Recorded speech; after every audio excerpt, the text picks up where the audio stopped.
నమస్కారం. విజయ మా ఊరు ఛానల్ కి స్వాగతం. నేను విజయలక్ష్మి. నరసింహస్వామి ఈ పేరు వినగానే మనందరికీ గుర్తొచ్చేది స్వామివారి ఉగ్ర రూపం. స్తంభం నుంచి ఒక్కసారిగా ఆవిర్భవించి హిరణ్యకశిపుడిని తన వాడి గోళ్లతో చీల్చి చెండాడిన మహాద్భుత ఘట్టం. భయంకరమైన సింహం తల, మానవ శరీరం, నిప్పులు కక్కే కళ్ళు, ప్రళయాన్ని తలపించే గర్జన. ఆ రూపాన్ని ఊహించుకుంటే ఒక్కసారే భక్తి భయం రెండు కలుగుతాయి. మనలో చాలా మంది నరసింహస్వామి అంతటి ఉగ్ర రూపం దాల్చడానికి కారణం హిరణ్యకశిపుడి పాపాలే, తన భక్తుడైనటువంటి ప్రహ్లాదుని కాపాడాలన్న ఆరాటమే నరసింహావతార ఆవిర్భావానికి కారణం అని మనం అనుకుంటూ ఉంటాం. కానీ అసలు కథలో ఇంకొన్ని మలుపులున్నాయని మీకు తెలుసా? నరసింహుడి ఆ భయంకర రూపం వెనుక ఘోరమైన శాపం ఉందని, ఆ శాపమే హిరణ్యకశిపుడి చావుకి కారణమైందని పురాణాలు చెబుతున్నాయి. ఈ శాపానికి నరసింహావతారానికి ముడిపడి మనకు తెలియని ఎన్నో రహస్యాలు పురాణాల్లో, పుణ్యక్షేత్రాల్లో దాగి ఉన్నాయి. ఈరోజు మనం ఆ రహస్యాల పొరలు విప్పుతూ నరసింహస్వామి ఉగ్ర రూపం వెనుక ఉన్న ఆ 5 మహా రహస్యాల గురించి తెలుసుకోబోతున్నాం. పదండి.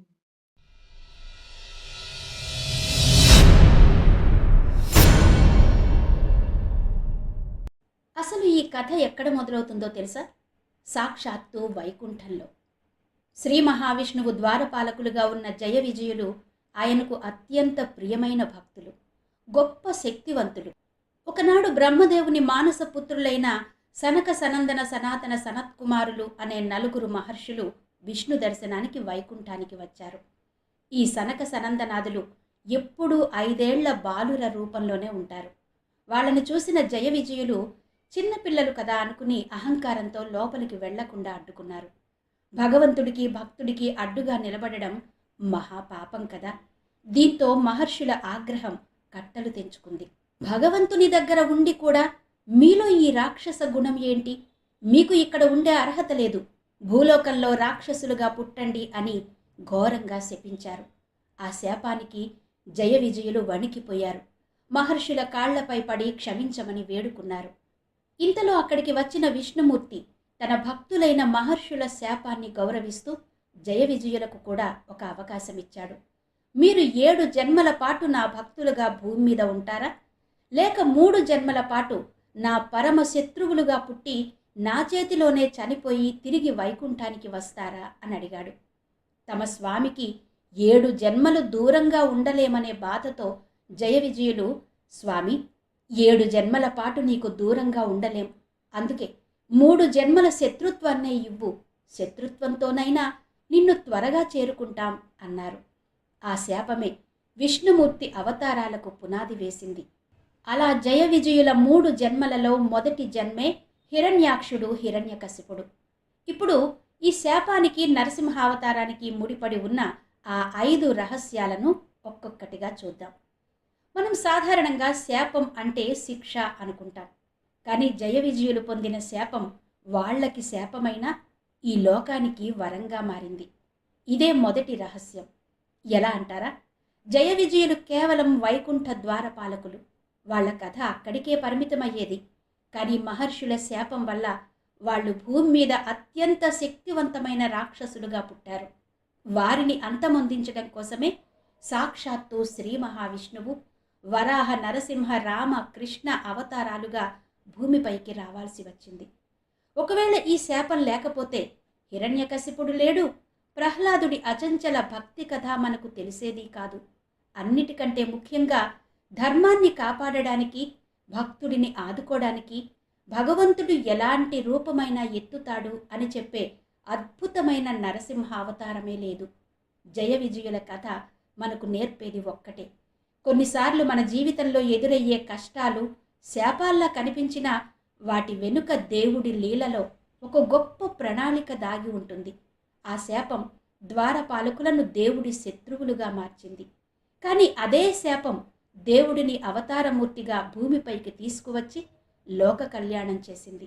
అందుకే ఇది శిక్ష రూపంలో ఉన్న వరంగా చెబుతారు. ఇక రెండవ రహస్యం అంతర్వేది నరసింహస్వామి. రక్తకుల్య నది రహస్యం. నరసింహుడిది కేవలం గుడ్డిగా సంహరించే ఉగ్రరూపం కాదు. ఆయన ప్రతి చర్య వెనుక ఒక అద్భుతమైన దైవ ప్రణాళిక ఉంది. దీనికి సాక్ష్యమే అంతర్వేది క్షేత్రంలోని రక్తకుల్య రహస్యం. అంతర్వేది ప్రసిద్ధి చెందిన నవనారసింహ క్షేత్రాలలో ఒకటి. ఇక్కడ వశిష్ఠ మహర్షి కోరిక మేరకు స్వామి లక్ష్మీ నృసింహస్వామిగా వెలిశాడు. స్థల పురాణం ప్రకారం బ్రహ్మదేవుడు ఒకసారి ఇక్కడ యాగం చేస్తుండగా దాన్ని నాశనం చేయడానికి రక్తావలోచనుడు అనే రాక్షసుడొచ్చాడు. ఆ రాక్షసుడికి శివుడిచ్చిన ఒక విచిత్రమైన వరం ఉంది. అతని శరీరం నుంచి ఒక్క రక్తపు చుక్క నేల మీద పడితే దాని నుండి వేల కొద్దీ రాక్షసులు పుట్టుకొస్తారు. ఇది హిరణ్యకశిపుడి వరాల కన్నా ప్రమాదకరమైంది. అలాంటి విలక్షణమైన వరాలున్న ఆ రాక్షసుణ్ణి చంపడమెలా?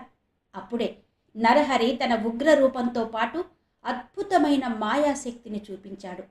ఆయన ఆ రాక్షసుడితో యుద్ధం చేస్తూ తన సుదర్శన చక్రంతో వధించాడు. అయితే అతని రక్తం ఒక్క చుక్క కూడా నేల మీద పడకుండా తన మాయతో రక్తకుల్య అనే నదిని సృష్టించి ఆ రక్తాన్నంతా అందులోకి ప్రవహించేలా చేశాడు. ఆ తర్వాత ఆ రాక్షసుణ్ణి సులభంగా సంహరించాడు. ఈ రక్తకుల్య నది ఇప్పటికీ అంతర్వేదికి సమీపంలో ఉందని, అందులో స్నానం చేస్తే పాపాలు పోతాయని భక్తులు నమ్ముతారు. ఈ రహస్యం మనకు చెప్పేది ఏంటంటే, నరసింహుని ఉగ్రత విధ్వంసానికి కాదు, ధర్మాన్ని నిలబెట్టడానికి వాడే ఒక తెలివైన ఆయుధం. ఇక మూడవ రహస్యం మట్టపల్లి గుహ, ఋషుల సేవ. నరసింహస్వామి ఎంత ఉగ్ర రూపంలో ఉన్నా ఆయన పరమ పూజనీయుడు. దేవతలే కాదు, గొప్ప గొప్ప ఋషులు కూడా ఆయనను ఆరాధిస్తారు. ఈ రహస్యానికి సజీవ సాక్ష్యం తెలంగాణలోని మట్టపల్లి క్షేత్రం. కృష్ణానది ఒడ్డున ఒక గుహలో వెలిసిన ఈ యోగానంద లక్ష్మీ నరసింహస్వామితో ఎన్నో రహస్యాలు ముడిపడి ఉన్నాయి. స్థల పురాణం ప్రకారం ఈ గుహలో స్వామి స్వయంభువుగా వెలిశాడు. మనుషులకు ఈ ప్రదేశం గురించి తెలియక ముందే భరద్వాజ మహర్షి లాంటి ఎందరో ఋషులు ప్రతిరోజు సూక్ష్మ రూపంలో ఇక్కడికి వచ్చి స్వామిని సేవిస్తూ ఉండేవారట. ఇప్పటికీ ఆలయం మూసివేసిన తర్వాత రాత్రిపూట మహర్షులు ఆ గుహలోని ఒక రహస్య మార్గం ద్వారా వచ్చి స్వామికి పూజలు చేస్తారని భక్తులు గట్టిగా నమ్ముతారు. గర్భగుడిలో ఒక పక్క ఈ రహస్య గుహకు దారి ఉందని చెబుతారు. ఈ రహస్యం మనకేం చెబుతోంది? నరసింహుడి రూపం భయంకరంగా ఉన్న ఆయన తత్వం జ్ఞానానికి, యోగానికి ప్రతీక. అందుకే గొప్ప జ్ఞానులైన ఋషులు సైతం ఆయన ఉగ్ర రూపం వెనుక ఉన్న యోగానంద స్వరూపాన్ని చూసి నిత్యం ఆరాధిస్తారు. ఇక నాలుగవ రహస్యం కోతి రూపంలో స్వామి ఇచ్చే స్వప్న సందేశాలు. భగవంతుడు తన భక్తులను కాపాడడానికి ఏ రూపంలోనైనా వస్తాడు. కొన్నిసార్లు మనం ఊహించని విచిత్ర రూపాల్లో కూడా కనిపిస్తాడు. అలాంటి ఒక వింతైన అద్భుతమైన రహస్యమే మట్టపల్లి క్షేత్రంలో ప్రచారంలో ఉన్న కోతి రూప రహస్యం. ఈ క్షేత్రంలో దీర్ఘకాలిక అనారోగ్యాలతో, గ్రహదోషాలతో బాధపడే భక్తులు స్వామిని సేవించి ఇక్కడే నిద్రిస్తారు. స్థానికుల నమ్మకం ప్రకారం స్వామివారు కలలో ఒక కోతి రూపంలో కనిపిస్తారట. ఆ కోతి కలలో భక్తుడిని పిడిగుద్దులతో బాదుతున్నట్టు, ఇబ్బంది పెడుతున్నట్టు అనిపిస్తుంది. భక్తులు ఉలిక్కిపడి లేచేసరికి ఒంటి మీద నొప్పులుగా కూడా ఉంటుందట. కానీ ఆశ్చర్యంగా ఆ దెబ్బల తర్వాత వారికున్న గ్రహదోషాలు, అనారోగ్యాలు పూర్తిగా తొలగిపోతాయని ఎందరో భక్తులు అనుభవపూర్వకంగా చెబుతుంటారు. ఇది వినడానికి విచిత్రంగా ఉన్నా ఇది ఆ క్షేత్ర మహత్యంగా భక్తులు నమ్ముతారు. ఇదే క్షేత్రంలో అనుముల మాచిరెడ్డి అనే భక్తుడికి స్వామి కలలో కనిపించి తాను గుహలో ఉన్నానని చెప్పి తన ఆనవాళ్లు తెలిపాడని చరిత్ర చెబుతోంది. ఈ రహస్యం ద్వారా స్వామి మనకు ఏం సందేశం ఇస్తున్నాడంటే, ఆయన శిక్షించేది మనల్ని కాదు, మనల్ని పట్టి పీడిస్తున్న కర్మను, దోషాలను అని. ఆయన ఉగ్రతలో కూడా కరుణ దాగి ఉంది. భక్తుడిని కాపాడడానికి ఆయన ఏ రూపమైనా ధరిస్తాడు. అది ఉగ్ర సింహ రూపమైనా, సామాన్య వానర రూపమైనా. ఇక ఐదవ రహస్యం ప్రహ్లాదుడు స్వయంగా కట్టాడని చెప్పే పాకిస్తాన్లోని ముల్తాన్లో ఉన్న ఆలయం. ప్రహ్లాదుడు నరసింహావతారానికి మూల కారణం. తన భక్తుడి కోసం స్తంభం నుండి వచ్చిన స్వామి ఆ భక్తుడి చేత ఎన్నో చోట్ల ప్రతిష్ఠించబడ్డాడు. అయితే ప్రహ్లాదుడు స్వయంగా నిర్మించిన ఒక ఆలయం పాకిస్తాన్లోని ముల్తాన్లో ఉందని, దానిని ప్రహ్లాదపురి ఆలయం అని పిలుస్తారని చెబుతారు. ఈ ఆలయం గురించిన సమాచారం పురాణాల కన్నా స్థానిక చరిత్రలో ఎక్కువగా వినిపిస్తుంది. హిరణ్యకశిపుని వధ జరిగిన సందర్భంలోనే ప్రహ్లాదుడు ఈ ఆలయాన్ని నిర్మించాడని చెబుతారు. అయితే కాలక్రమేణా ఈ ఆలయం ఎన్నో దాడులకు గురై శిథిలమైంది. 1992లో జరిగిన దాడుల్లో ఇది పూర్తిగా ధ్వంసమైంది. ఈ రహస్యం మనకేం చెబుతుందంటే, భగవంతుడి లీలలు దేశ కాలాలకు అతీతమైనవి. ప్రహ్లాదుడి భక్తికి నిలువుటద్దంగా నిలిచిన ఆ ఆలయం భౌతికంగా ఇప్పుడు లేకపోయినా అతని భక్తి కథ మాత్రం చిరస్థాయిగా నిలిచిపోయింది. నరసింహుని దర్శనం అనేది కేవలం కంటితో చూసేది కాదు, అది ఒక ఆధ్యాత్మిక అనుభూతి. ఆ అనుభూతిని పొందాలంటే ప్రహ్లాదుడి లాంటి అచంచలమైన భక్తి, విశ్వాసం ఉండాలి.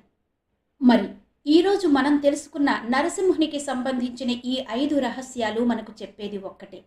నరసింహుడి ఉగ్ర రూపం కేవలం హిరణ్యకశిపుడిని సంహరించడానికి మాత్రమే కాదు, అది ఒక శాపాన్ని నెరవేర్చడానికి, ఒక భక్తుడిని కాపాడడానికి, లోకంలో ధర్మాన్ని నిలబెట్టడానికి ఎత్తిన ఒక దివ్యమైన రూపం.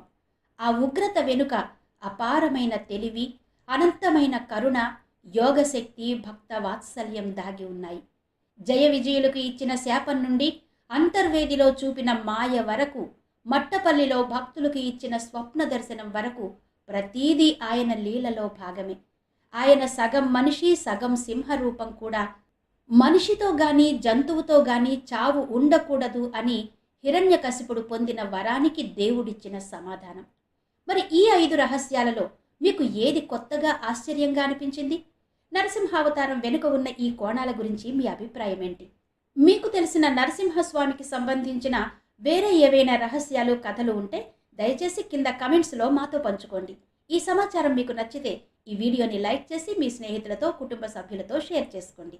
ఇలాంటి మరెన్నో ఆధ్యాత్మిక రహస్యాల కోసం మా ఛానల్ని సబ్స్క్రైబ్ చేసుకోవడం మాత్రం మర్చిపోవద్దు. మరో అద్భుతమైన కథతో మళ్ళీ కలుద్దాం.